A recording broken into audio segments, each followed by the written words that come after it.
why or when I started reading this book. Maybe. Hello and welcome to TVS blog, and I'm going to talk about a book that has been with me for over 4 years. And this book name is Autobiography of a Yogi by the great Paramahansa Yogananda. Like, I am not the kind of person who usually recommend books to others.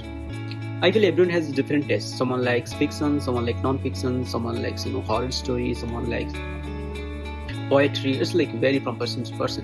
But believe me, if you are someone who wants to explore deeper meaning of life, its purpose, the journey of the soul, and even the concept of God, like this is one book.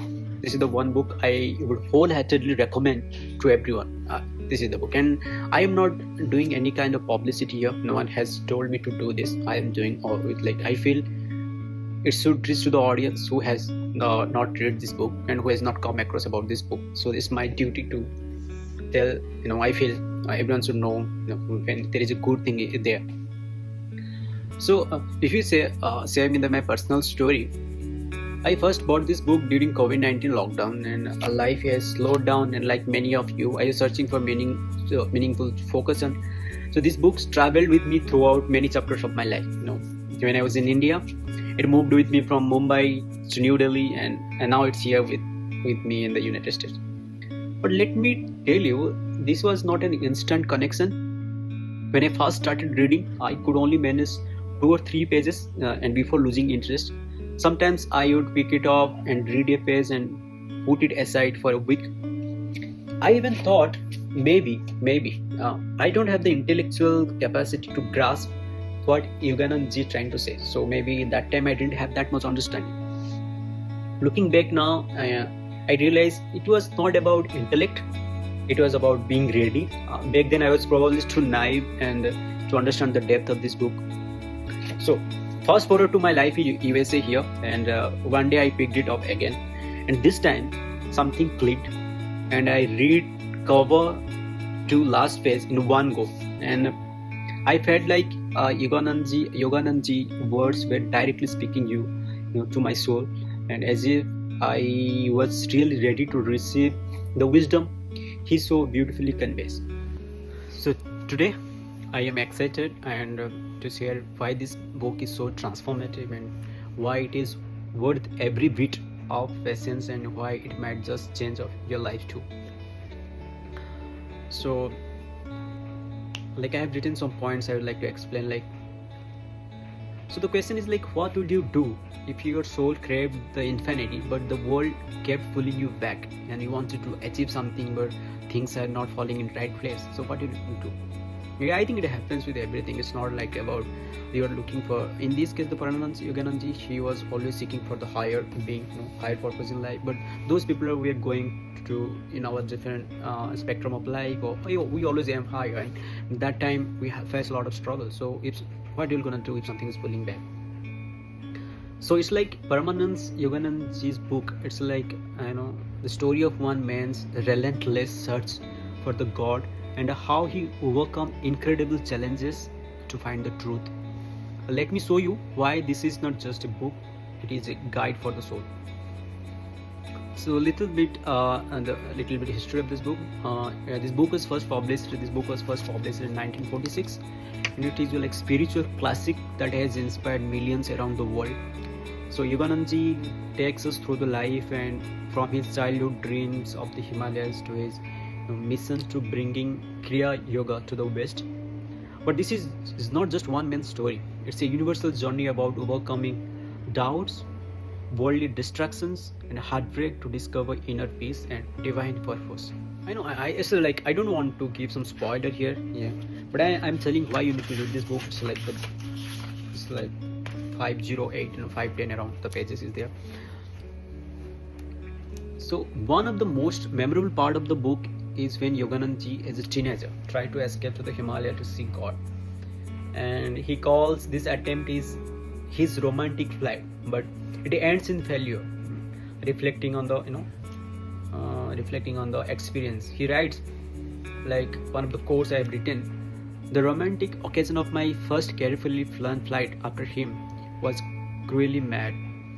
Even in the moments of failure, Yogananda shows incredible wisdom. He writes, God tests his devotees to see whether they can bear the struggle. I think this is the thing. I really like this, this thing. God tests his devotees to see whether they can bear the struggle.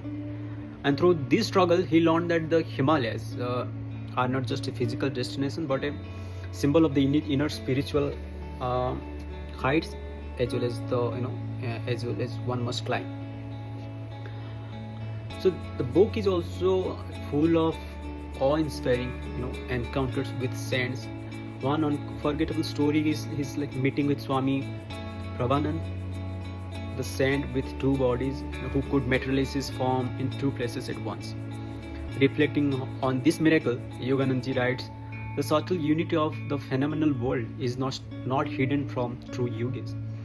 It's moments like this that I feel it's the moments like this that leave you questioning what possible in life and what hidden potential lies within us at all. But if you ask me what makes this book so compelling, I think it's because of its raw authenticity. Yogananda ji doesn't shy away from sharing his struggle.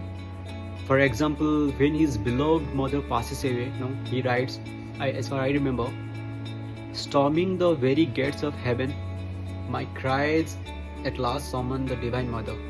Her words brought the final healing. But it is I who have watched over the life after life in the tenderness of many mothers. Moments like this remind us that even spiritual giants face challenges, but through faith they grow stronger. So Yogananda also introduced Kriya Yoga, a practice to still the mind and awaken the soul. So he calls it a spiritual technique whereby human evolution can be quickened and allowing men to achieve self-realizations. This book isn't just a story; it is a guide to embark on your own journey of self-discovery. So that I felt so why you should read the Autobiography of Yogi. So second point, I'm thinking it's deeply relatable because Yogananda's struggle, whether roaming through Himalayas or grieving his mother's, reflect the challenges we face in seeking purpose. He writes, the search of God is the most thrilling and daring of all quests, and it is almost challenging. Second, the book stories stories of saints and miracles will expand your idea of what is possible. Levitating saints, immortal yogis, and miraculous healings all inspire faith in limitless nature of the human spirit. So finally, this book reminds us that spirituality is universal. Whether you are religious or not, it's lesson on love, perseverance, and inner peace that speaks to everyone. So Yogananda say, as I remember, the time for knowing God has come.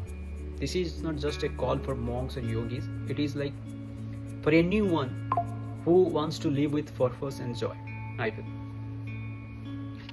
So my final thought I would like to convey to you all, as I said, I reiterating again, I am not here. No one told me to do this. I am doing because I feel I should speak to you all about this book. It is worth reading.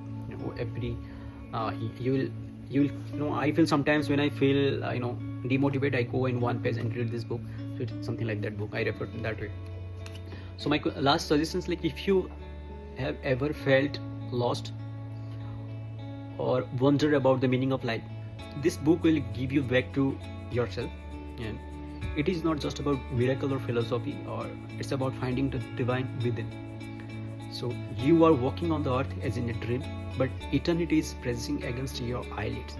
That is the thing. You are walking on the earth as in a dream, but eternity is pressing against your eyelids.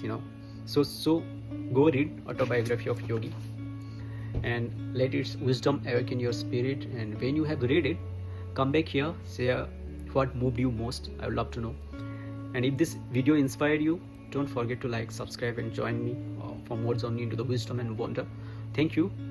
May your path be filled with light. And so thank you, and